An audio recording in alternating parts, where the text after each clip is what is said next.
Selamat pagi Mas Dap. Ngeteh dulu. Oke, hari ini kita akan bahas sepedaku lagi yang apa ya? Konsepnya kreasiku sendiri sebenarnya. Jadi aku kerakit ini sendiri dari nol. Tapi kecuali spoknya. Oke. Iya. Jadi spek apa yang aku pakai di dalam sepedaku ini? Yang paling utama sebenarnya adalah ban ya, atau wheelset. Wheelset aku pakai punyanya WTB bannya. Ini pakai Result, ukurannya 700 kali 42, maksimal tekanan bannya itu di 60 PSI. Jadi karakternya itu dia sama seperti apa ya? Rambler ya, yang itu. Jadi dia ada tahu-tahunya atau kayak kotak-kotak di antara sisi kiri dan kanannya. Tengahnya itu juga kotak tapi lebih apa ya? Rapat. Kalau yang sampingnya itu lebih lebar, jadi ini enak banget sepeda ini. Jadi rollingnya itu cukup lumayan bagus menurut aku. Memang dengan dari ukuran yang 42 ya pasti juga berat, tapi tidak seberat yang aku pakai yang 29 kali 2. Ini lebih enak. Jadi pernah aku pakai touring 1000 berapa ya? Jogja Pacitan Pacitan Malang lewat JLS, habis itu Malang Mojokerto ke Jogja lagi. Jadi itu. Terus hubnya atau hub free hubnya itu aku pakai punya Strammer 380. Ya, 380 ini spoknya jumlahnya 32. Rimnya atau spoknya ini aku pakai punya bawaannya Patrol. Rimnya juga sama, bawaannya Patrol. Patrol yang C093 aku itu, jadi aku pakai. Terus kalipernya itu aku pakai punyanya Ultegra. Jadi yang seri R8020 hidrolis. Rotornya aku pakai punyanya Snell. Ini ukurannya 160 mm ya, ya, mm gitu, 160. Apa ya? Seperti depan belakang sama. Jadi pakainya Ultegra, kalipernya, rotornya juga sama Snell 160 mm lebarnya, ukuran ininya. Ban dalamnya aku pakai punyanya Right Now, TPU. Jadi dari dulu aku semua sepedaku tuh pakai TPU. Jadi ban plastik ya, ban dalam plastik itu rekomen banget. Tetapi memang lebih sensitif bocornya kalau kena sedikit aja. Kayak kemarin yang waktu aku naik pakai punya Patrol itu ada paku kecil itu sensitif banget untuk mengalami bocor. Tapi dia bisa menahan sampai apa ya, pengalamanku tuh bocor tapi bocornya tuh pelan banget. Jadi masih bisa aku goes tapi biarpun tak pompa-pompa lagi gitu. Tapi rekomen banget karena kalau pada saat kita bawa ban cadangan TPU-nya itu ringan banget. Jadi ringkes ringan, jadi kita bisa masukin kemana aja. Kalau ban yang karet itu kan besar, terus kita bingung tuh masukin di mana. Kalau yang itu kita kantongin 4 atau 2 itu udah cukup. Kalau saya biasanya kalau itu aku bawanya 4. Terus poroknya aku pakai punyanya non brand, punyanya ACM atau apa asli Cina made. Jadi bukan KW-an. Jadi ini manufaktur dari Cina, non brand. Aku belinya di aplikasi Cina dan cukup rekomen harganya. Tidak terlalu mahal dan juga tidak terlalu murah. Jadi sekitar murah lah. Jadi bisa dicek lah. Tapi memang saat ini susah ya untuk order barang melalui aplikasi itu. Lagi ada masalah. Tapi nggak masalah sih, alhamdulillah bisa dapat barang yang murah dan bagus. Ini bagus banget, kuat. Pernah aku pakai buat macem-macem. Jadi dari gravel, terus makadam itu lumayan. Jadi bagus. Terus apalagi ya? Frame-nya ya, frame-nya itu sepeda Polygon Band City 5 yang katanya sekarang sudah tidak diproduksi lagi. Jadi alhamdulillah aku dapat frame yang apa ya, yang langka nantinya. Mungkin ya. Tapi nggak tahu. Masih bahannya terbuat dari aluminium. Jadi serinya kemungkinan tapi tidak tertera seri berapa. Tapi kalau kayaknya sih kayak seri 6000-an, 6061 atau apa gitu. Mungkin.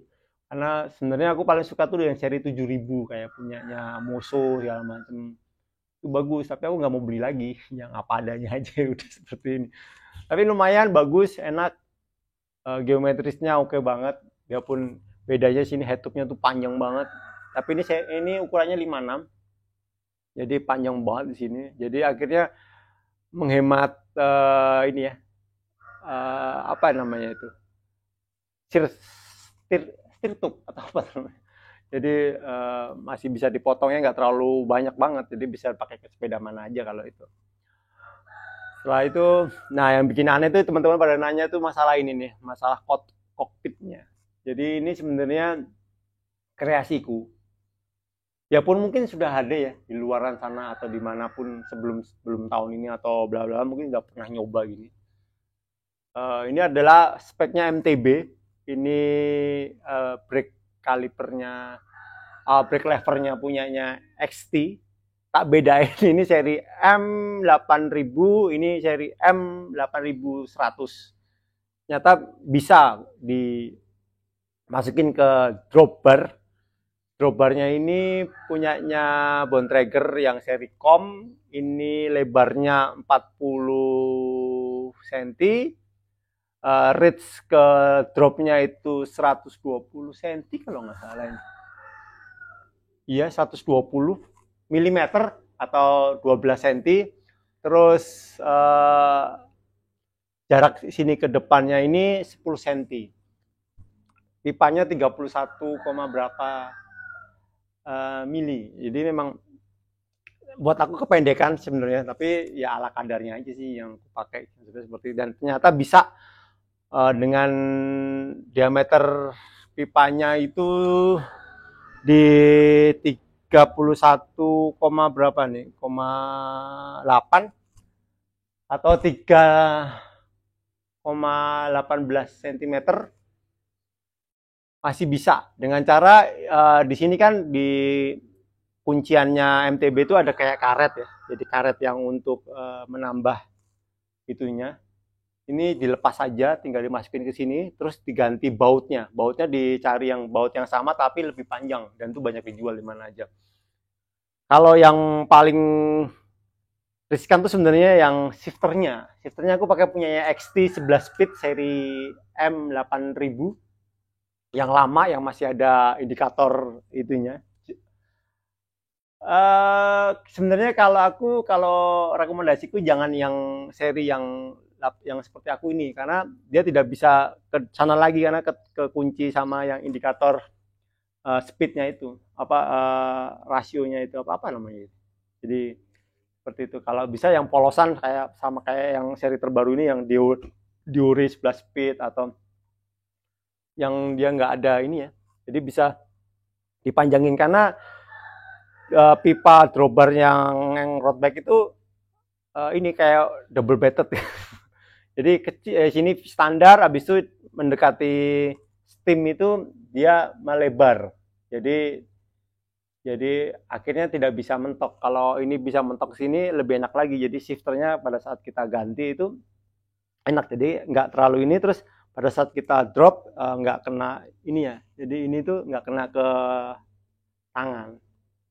Tapi overall kemarin aku coba aman banget. Tapi memang kekurangannya dengan sistem kokpit seperti ini, HUD itu tidak maksimal. Pada saat kita HUD itu tidak maksimal. Masih bisa, tapi tidak maksimal. Jadi karena aku pikir pada saat aku naik sepeda itu, pada saat turunan ya, sebenarnya aku paling takut turunan, stop semua. Itu aku memegang di drop. Karena menurut aku yang notabene aku penakut turunan itu drop itu lebih aman. Jadi aku pernah turun di mana ya, Jemplang, Lumajang ya, turun ke Lumajang, terus mana lagi, Suroloyo, habis itu yang curam-curam ya, habis itu turun di mana lagi ya, yang agak curam itu di Solo, di Karanganyar, Semoro Sewu atau Cemoro Kandang itu, eh, aku megangnya bukan di hood tetapi di drop. Kenapa aku bilang itu? Karena pada saat kita di drop, badan kita tuh seperti mengunci sepeda ini agar ban itu tidak terlalu goyang, terlalu terlalu banyak gitu. Dan itu sangat berbahaya sekali pada saat kita goyang. Biarpun pakai ban besar ini memang lebih aman ya, lebih tidak bergoyang. Yang jadi masalah adalah memakai ban di bawah 34 kali ya. Kayak pakai 32, 28, 25 itu bahaya banget kalau kita turunnya di hood. Karena pada saat di hood itu kita seperti tekanan di badan itu bukan ke bawah semuanya, tetapi ke depan. Pada saat kita ke depan seperti gini, memang visualnya lebih enak, kita lebih tegak untuk melihat visual turunannya itu memang lebih enak di hood kita melihat ini. Tetapi pegangan sepeda dan kendali sepeda itu tidak maksimal. Pada saat di drop itu kita menekan atau berat badan kita tuh maksimal di sepeda, akhirnya sepeda itu ban depan tuh tidak goyang. Itu pengalamanku. Jadi turunan yang 30%, terus yang panjang, terus berbatu segala macam, aku lebih prepare di drop karena lebih lebar, apalagi kalau pakai flare ya, pakai flare lebih enak lagi. Itu seperti MTB yang memegang itu, mempunyai lebih lebar reach-nya untuk turunan, itu lebih lebih lebih bagus lagi. Makanya sebenarnya setelah aku tahu tentang jenis-jenis drop bar, aku lebih rekomennya ke yang flare, lebih ada flare-nya gitu. Kalau ini kan dia lebih nyondong ke ini, terus karena fungsinya untuk road bike itu tekanan anginnya itu tidak mengganggu laju sepeda, memang dia lebih mengecil untuk aerodinamisnya, mainnya di situ. Kalau flare kan sebenarnya kan sedikit memberi tekanan ke sepeda agar tidak goyang, dan pegangannya pun juga lebih lebar tangan kita. Jadi fungsinya seperti itu. Tapi ya terserah, banyak teman yang lebih nyaman di hood segala macam, turunan di hood ya monggo. Tetapi kalau saya lebih nyaman di drop, biarpun visualnya seperti mengerikan awal-awal, tetapi kita bisa lebih aku lebih mengamankan sepeda ini pada saat turunan, karena nyawa kita ada di tangan Tuhan sama di sepeda pada saat turunan gitu Mas. Jadi itu terserah, jadi monggo, jadi senyaman mungkin teman-teman. Kalau memang punya pendapat di hood lebih aman ya monggo silahkan. Tetapi yang jelas sepeda itu apa ya, pribadi. Jadi kenyamanan diri kita sendiri di sepeda ini. Kalau kita nggak nyaman memakai sistem seperti ini ya jangan dipakai. Jadi aku kasih peringatan, ini bukan untuk ditiru. Jadi karena aku sudah nyaman, sudah lama aku pakai seperti ini, setahun yang lalu. Dulu pakai yang di patrol, sekarang aku pakai di sini sama di road bikeku yang tarmac itu nggak pakai, karena beli drop, beli shifternya yang Ultegra atau yang ini mahal banget. Kalau ini masih bisa terjangkau sih, menurut aku masih bisa terjangkau. Terus perawatannya juga mudah, bleedingnya juga lebih gampang. Jadi apa ya, menurut aku fungsinya sih. Tapi jangan ditiru ya kalau emang nggak nyaman buat teman-teman. Jadi seperti itu. Kita lanjut lagi. Terus kabelnya aku pakai punya Shimano, yang hidrolis Shimano, yang shifter pun juga pakai Shimano yang seri SL kali ya, mungkin seperti itu. Terus kabelnya aku pakai punyanya Shimano juga, kabel shifternya itu yang seri Dura S yang ada lapisannya, itu bagus banget. Habis itu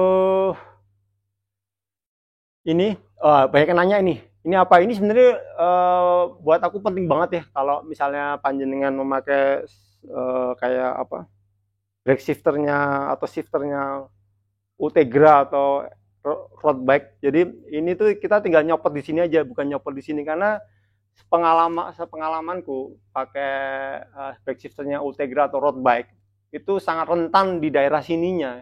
Ini kan alloy ya, kalau yang Ultegra tuh kayak karbon kalau nggak salah. Nah itu gampang, biarpun dia tekanannya itu di berapa ya, di 3 atau di 4 Newton kalau nggak salah itu, tapi buat aku pernah ngalami itu sesuai memakai torsinya itu tetap rusak, tetap copot gitu. Jadi karena akhirnya nggak bisa dipakai lagi, dan akhirnya aku ya uji coba kayak gini nih yang metik sepeda. Ada tuh itu yang sebelah kanan lagi, yang sebelah kanan itu kan fungsinya dua, di rem sama shifter, jadinya akhirnya nggak ada fungsinya, mau tak akalin gimana pun juga, karena sistem hidrolis itu air, kita kasih tekanan apapun airnya itu bakal merembet ke celah-celah yang retak, dan itu sangat berbahaya sekali, dan aku sangat tidak mau ngambil risiko masalah itu. Jadi itu Mas, itu ini penting banget, aku lupa namanya ini, dan ini cukup susah untuk dicari ya kalau di Indonesia. Habis itu steamnya, ini aku pakai punyanya Zip, kayaknya Zip seri Sprint kayaknya ini. Ini original karbon, ukurannya 12 cm. Apa lagi ya? Seat post aku pakai punyanya bawaannya spesialis Tarmac, jadi karbon. Tapi railnya masih tidak bisa di karbon, jadi masih rail untuk itunya, saddle-nya itu masih saddle yang bulat, nggak bisa yang pipih. Akhirnya aku pakai yang apa itu, punya Dimension atau apa tuh, yang murah-murah aja. Seperti itu. RD-nya aku pakai punyanya XTR seri M9000. Itu bagus banget, ringan banget. Maintenance-nya juga gampang banget. Sprocketnya aku pakai punyanya XT yang 1142. Chainringnya aku pakai punyanya Pasquest, itu karena pakainya aku cranknya masih Diore punyanya MTB, itu kan ukurannya BCD-nya itu 96, terus asimetris. Jadi hati-hati teman-teman kalau mau membeli chainring buat MTB yang buat yang Diore atau XT atau XTR yang seri lama, atau seri M8000 atau M9000 atau MSLX itu M7000, M6000 itu hati-hati dengan letak bolt chainringnya. Jadi ada yang simetris sama asimetris. Maksudnya simetris itu ukuran atau jarak antara baut satu ke dua, kan dia pakai 4 baut, itu sama jaraknya. Jadi lebih ngotak gitu. Kalau asimetris dia lebih memanjang. Jadi satu pendek, yang sininya panjang. Jadi hati-hati, ada keterangannya. Ini aku pakai punyanya chainringnya, pakai punyanya Pasquest yang 40T. Ini susah di Indonesia, aku beli juga di Cina. BCD-nya 96, asimetris. Terus pedalnya aku pakai punyanya XT. Ini enak banget, bagus, kuat. Udah berapa tahun ya? 4 tahunan atau pakai 5 tahunan mungkin. Masih aman. Terus BB-nya aku pakai, sementara ini aku pakai punyanya Ultegra. Jadi bawaannya Shimano, yang nanti nggak bisa diganti bearingnya, cuman kalau rusak ya buang. Seperti itu. Jadi seperti itu Mas Dap yang aku pakai. Apa lagi? Gimana itu aja. Jadi kesan pertama aku memakai sepeda ini ya enak banget dengan geometris density yang tegak, yang agak tegak, tidak setegak MTB tapi tidak setegak gravel. Jadi dia sebenarnya sepeda urban katanya. Jadi urban itu kayak road bike tetapi tidak kayak gravel, ini malah di tengah-tengahnya itu. Terus aku pasang porok karbon ini yang bisa maksimal di 45C, ini jadi lebih naik lagi. Kan bawaannya kan maksimal di 40C, yang bawaannya frame Bensity ini maksimal poroknya itu di ban 40C 740C maksimalnya, itu pernah aku coba. Itu dia mungkin lebih rendah karena reach-nya ini lebih rendah lagi. Terus aku kasih ini jadi dia agak lebih tegak dan nyaman buat touring sebenarnya. Sepeda touring nyaman banget. Dengan ban yang seperti ini kayaknya yang frame belakangnya itu maksimal di 42 deh kayaknya. Kalau 43 mungkin bisa tapi terlalu mepet, jadi tidak rekomend sih. Kalau 42 masih bisa, mau main lumpur, mau main itu masih ada jaraknya dikit banget tapi tidak mepet banget. Kayaknya menurut aku maksimal di 42 deh untuk amannya untuk frame Bensity. Jadi banyak teman-teman yang di grup Facebook tuh nanya frame-nya maksimal di ban apa ya? Seperti ini 42. 43 kemungkinan masih bisa, tapi aku nggak nyaman. Jadi kalau 43 silahkan dicoba aja, tapi masih bisa kayaknya. Jadi seperti itu sih. Jadi seperti itu Mas Dap. Sekali lagi aku kasih tahu bahwa konsepku ini tidak layak untuk ditiru kalau panjenengan tidak nyaman. Jadi sepeda itu harus panjenengan nyaman dulu untuk memakai ini. Kalau nggak nyaman, pakai yang seperti yang panjenengan nyaman aja. Jadi jangan niru-niru gitu. Kalau mau tahu rasanya bisa pinjam dulu rasain. Atau dipakai Logic ya. Wah kayaknya kok agak serem ya. Mending nggak, jangan. Kalau aku alhamdulillah udah pakai ini, sistem seperti ini udah lama, setahun yang lalu. Itu aman. Pernah aku pakai pada saat pakai frame yang besi ya, itu ring Merapi Selo. Jadi di Jogja itu ada dua kategori ya, di ring Merapi kecil sama ring Merapi besar. Ring Merapi kecil itu biasanya Jogja, Boyolali, Selo, habis itu Muntilan, Jogja lagi, itu ring Merapi. Ada lagi yang ring Merapi besar itu Jogja, Boyolali, habis itu Solo Tigo, habis itu ke Kopi Eva, habis itu Muntilan, Jogja. Itu ring Merapi Merbabu. Ada lagi yang ring Merapi yang lebih besar lagi atau 3M, itu 3 gunung diputerin, itu Jogja, Boyolali, Solo Tigo, habis itu arah ke Purworejo, Jogja lagi. Itu 3M, ring Merapi Merbabu Menoreh. Jadi seperti itu. Ini aman aja, ini udah jarak kilometernya juga cukup jauh sih aku pakai sepeda ini. Jadi gitu teman-teman. Semoga menjadi apa ya, pengetahuan buat aku dan kita semua mengenai bahwa sepeda itu bukan teman yang kita lihat, tetapi ya, nyamannya kita ini sebagai rekomendasi aja. Masih bisa kok kalau buat yang budget yang minimalis, masih bisa kita pakein. Yang penting kalau aku sih konsepnya minimalisasi budget, perbanyak kilometer. Jadi seperti itu. Oke Mas Dap, selamat pagi. Ngeteh lagi ya Mas Dap, jangan lupa ngeteh. Kopi. Buat teman-teman yang sedang melakukan perjalanan jauh dengan sepeda, tetap hati-hati, tetap jaga fun, happy, tetap mengutamakan keselamatan, dan jangan lupa saling menyapa di jalan. Assalamualaikum warahmatullahi wabarakatuh.